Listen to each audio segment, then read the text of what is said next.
Hello everyone, hope all of you are fine and doing well.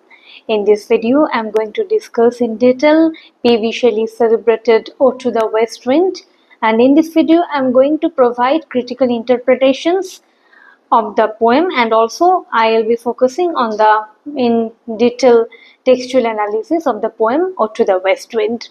P.V. Shelley is one of the major British romantic poets, and he's one of the major romantic ideologues also. In Shelley's poetry, we find all the romantic idealisms.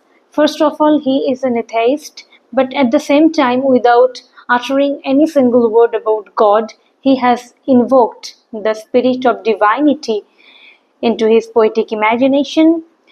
And Shelley's poetry talks about the freedom, the romantic imagination, and the passionate exploration of the romantic heart. So we'll be exploring all these major issues in the poem Ode to the West Wind. So let's discuss the poem in detail.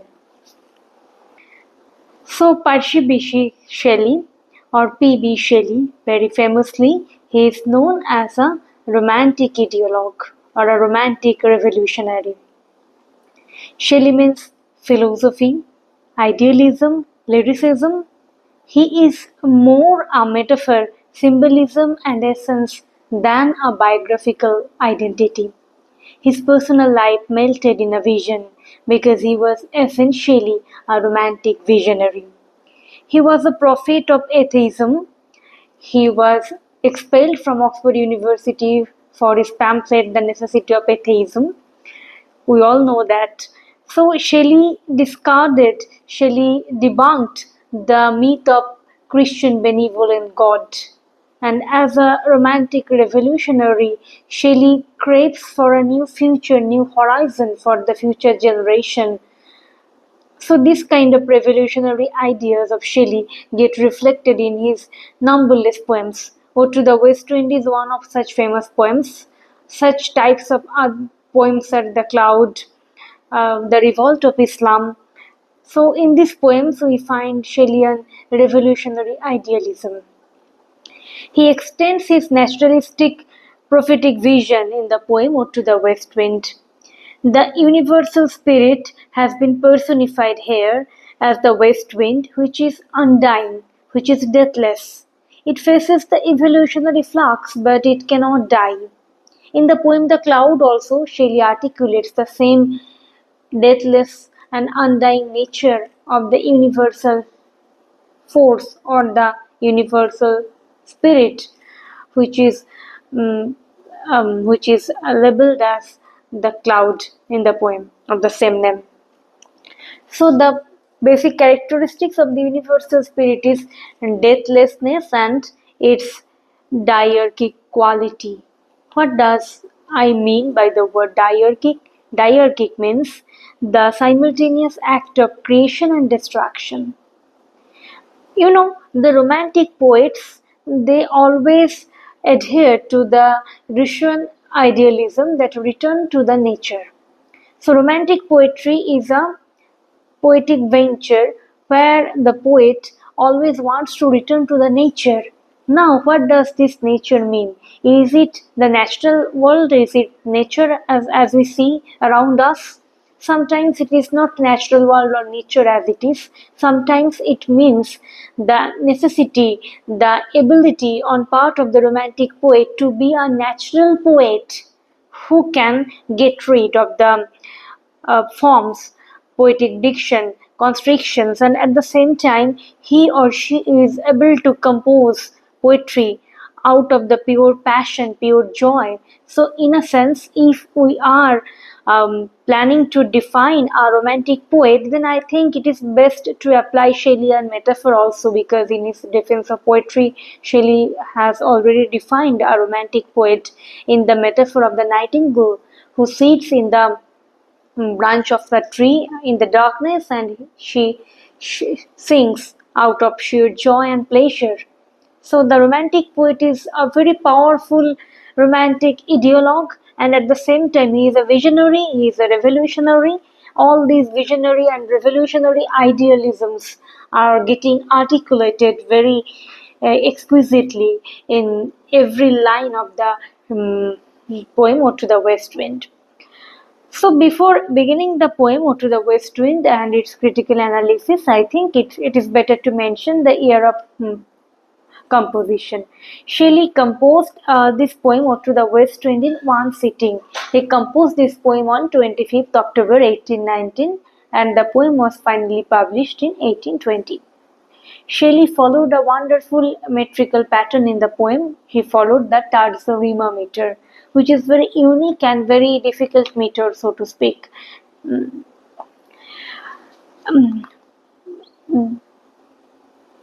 And I think before beginning the poem, I must mention the brief ideas which are discussed in each of these stanzas. The poem Ode to the West Wind has 5 stanzas, so to speak. Stanza 1 describes the activity of the west wind on the land. Here is a description or personification of the west wind as destroyer cum preserver on land. Stanza 2 describes the west wind as destroyer cum preserver in the sky. Stanza 3 describes and personifies west wind as destroyer and preserver into the bottom of the ocean. And from stanza 4 we get Shelleyan idealism, Shelley's personal despair, and finally how he has been able to leave his personal despair and his mood has been uplifted, and now he finds sympathy with the west wind, and as a revolutionary he wants to bring a new dawn, a new horizon for the humanity, and he wants to establish a just society. So these Shelleyan optimistic idealisms reverberate in the last section of the poem. So let us begin the poem. I will read the poem line by line and then I will explain significant sections and then I will critically analyze the entire poem. O wild west wind, thou breath of autumn's being, thou from whose unseen presence the leaves dead are driven like ghosts from an enchanter fleeing. It is an abstract, almost absurd imagery. The dead leaves are being imagined as the ghosts and they are fleeing from an enchanter. So here the west wind is metaphorically compared to an enchanter. Yellow and black and pale and hectic red, pestilence-stricken multitudes, O thou who chariotest to their dark wintry bed. So yellow, pale, red, all these vibrant and pale colors of the dry leaves, they are all driven into their wintry bed by the forceful power of the west wind. The winged seeds where they lie cold and low, each like a corpse within its grave, until thine azure sister of the spring shall blow her clarion over the dreaming earth, and fill driving sweet birds like flocks to feed in air with living hues and odors plain and hill. So the seeds, they are being carried over by the power of the west wind into the wintry bed, and now they are waiting, they are sleeping in their graves. Here, from their graves, they will again come out in the new forms, they will take shape in the form of a new leaves, new trees. So, destruction is needed in the natural process. Rejuvenation is only occurring when destruction is already being performed. So destruction and rejuvenation, all these are simultaneous process in Shelleyan revolutionary vision. Wild spirit, thou art moving everywhere, destroyer and preserver, here, oh here. Now the west wind is being addressed as the wild spirit, which is moving everywhere. Like the god almost, like a natural entity, west wind is moving everywhere. And it is performing the act of destruction and preservation. Thou on whose tree mid the steep sky's commotion. Loose clouds like art's decaying leaves are shed, shook from the tangled boughs of heaven and ocean.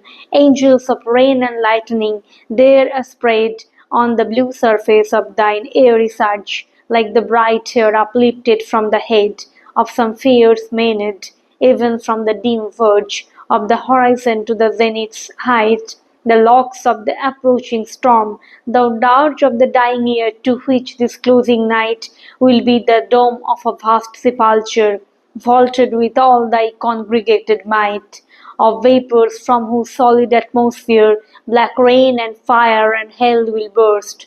Oh, hear! In this segment, he is describing the activity of the west wind on the sky. And here, in the sky, the west wind uplifts tangled boughs of cloud.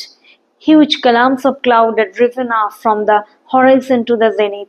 Shelley compares it to the uplifted hair of Maenad, the worshipper of Bacchus, who is proverbial for her frenzy.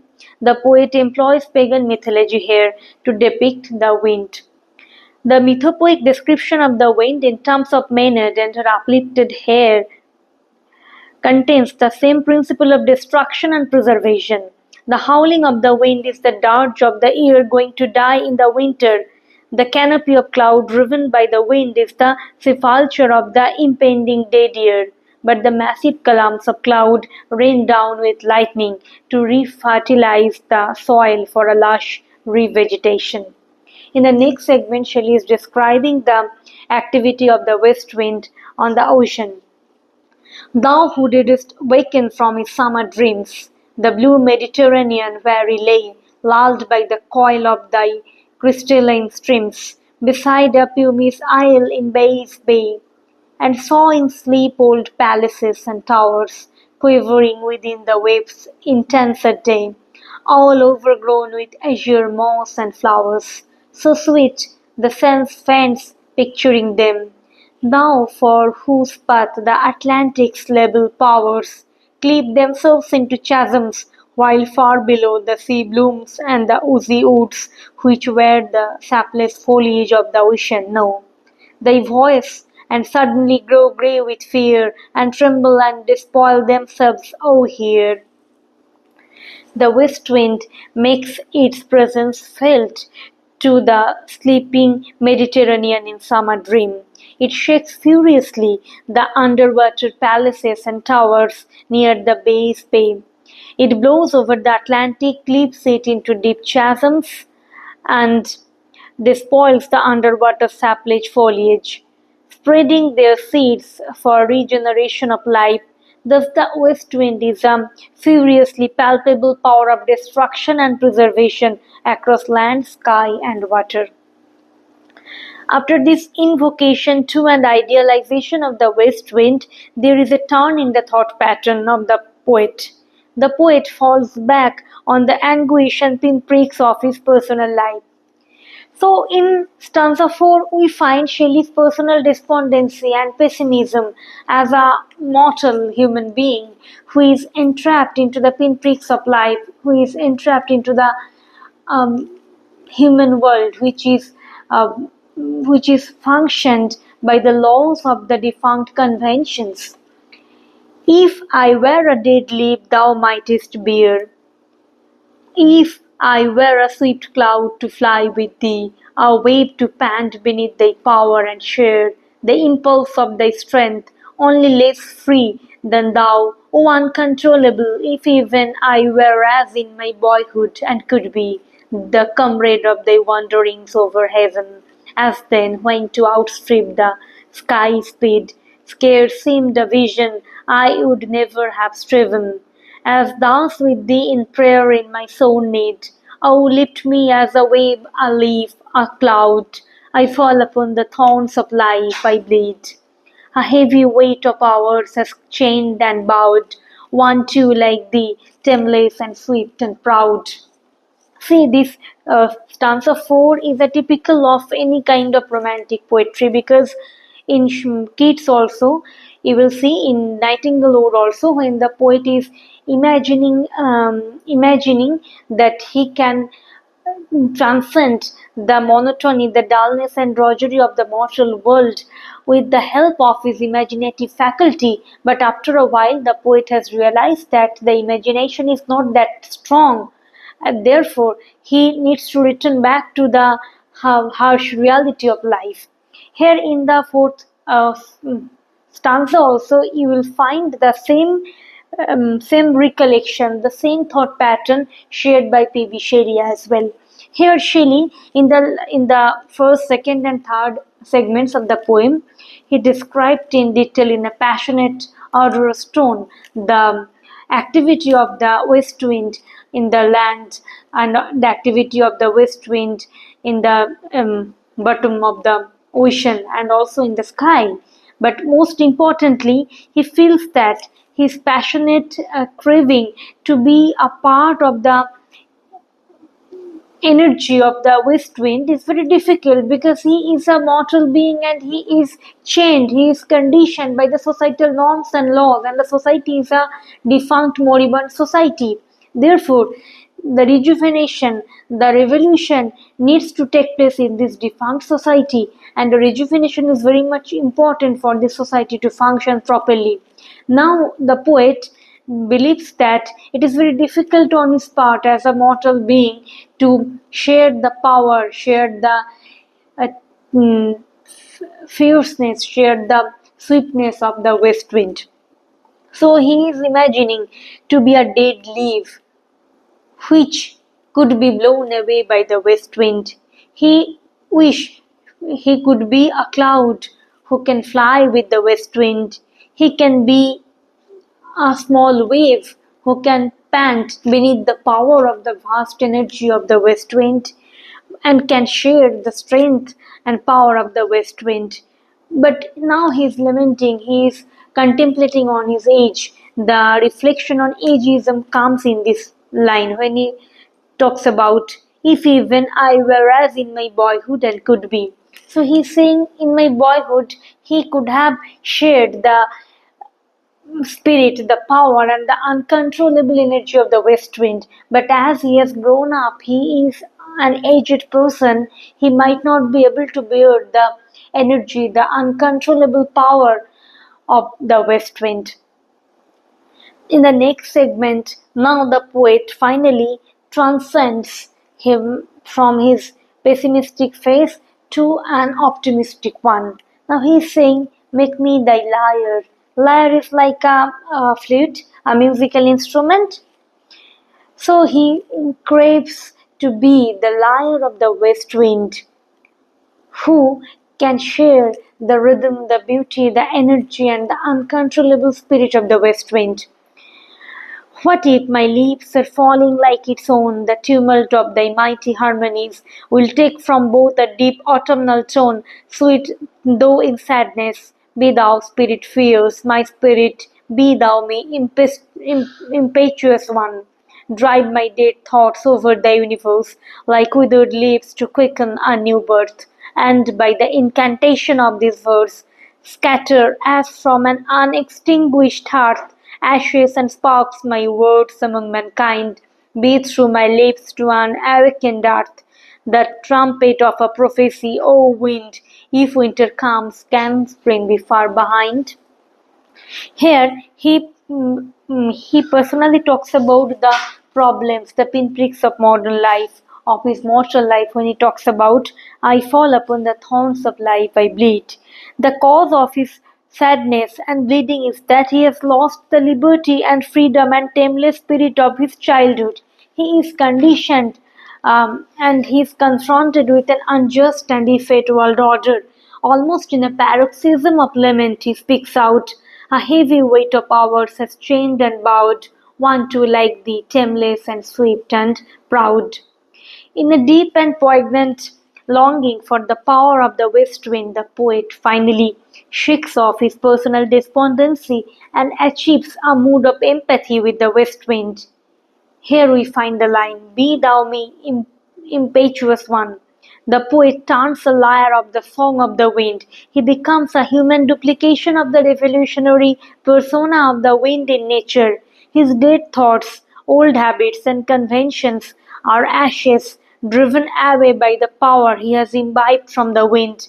Like sparks from the hearth, his revolutionary ideas spread and awakened humanity to a rebirth. Now there is not a lingering trace of despondency in his tone. His final articulations are alive and instinct with a bold optimism that after death rebirth must follow. He finds once for all a natural analogue in the vision of the winter followed by the spring. The poet's incantation of the spring, that is new life, has been called the trumpet of a prophecy.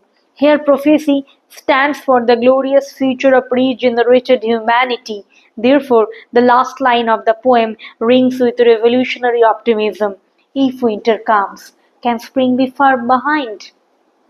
Shelley employs a string of metaphors to communicate the idea that he is a human agent of revolution, as is the west wind, a natural agent. First, he has shared the power of the wind as a leaf, a cloud, and a wave.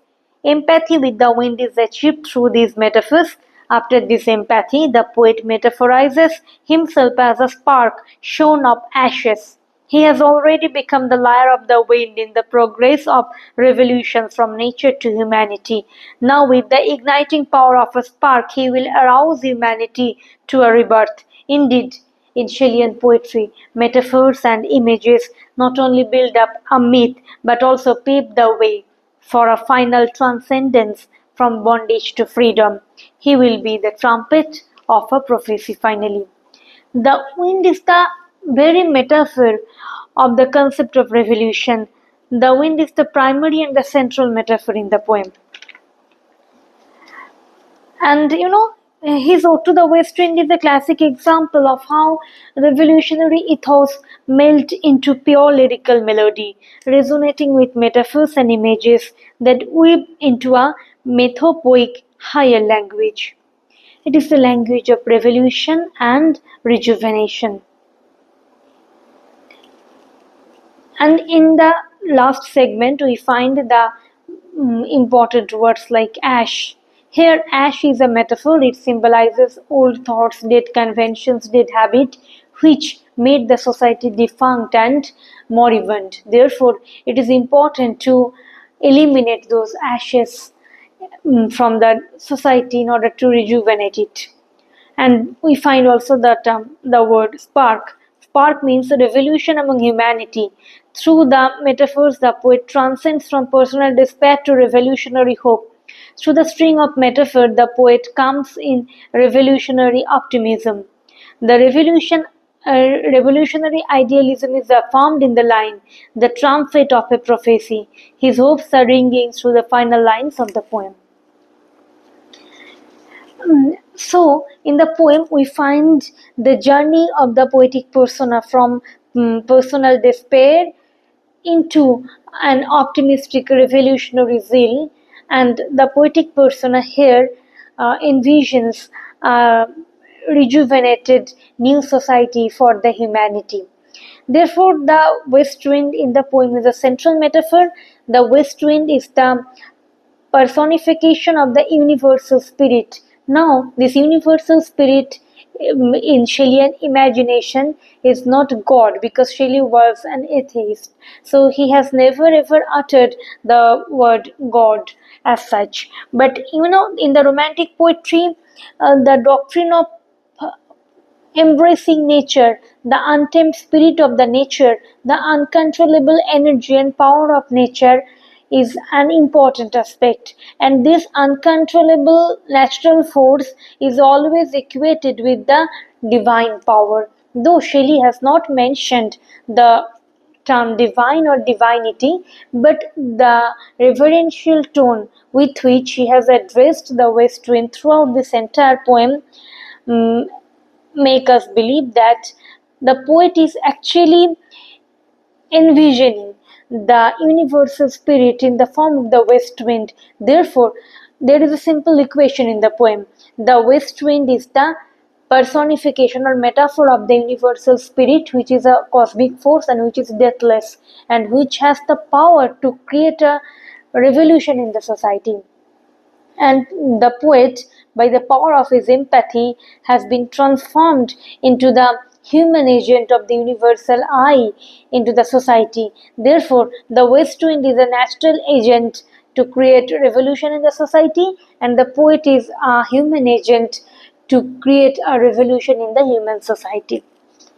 And in Shelley's idealism, we can find creation is a very important aspect, and here creation and destruction both go hand in hand.